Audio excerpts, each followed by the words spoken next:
जय महाराष्ट्र। मी संदेश देसाई, विभागाध्यक्ष, महाराष्ट्र नवनिर्माण सेना, वर्सोवा।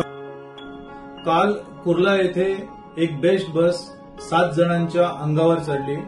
दारूच्या नशेत बस चालवणाऱ्या ड्रायव्हरला आपण कोणाचा तरी जीव घेतोय याचंही भान नव्हतं। आता मी एक आपल्याला व्हिडिओ दाखवतो। वर्सोव्यामध्ये हा बीएसटी ड्रायव्हर काय करतोय हे आपण बघू।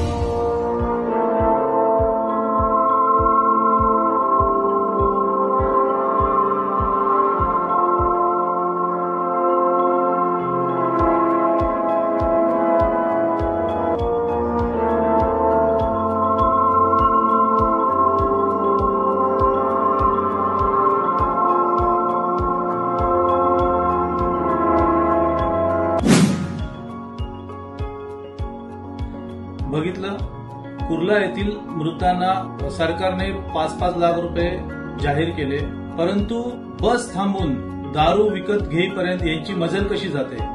प्रशासन याच्यावर काय कारवाई करणार याचं उत्तर प्रशासनाने द्यावं। जय हिंद, जय महाराष्ट्र।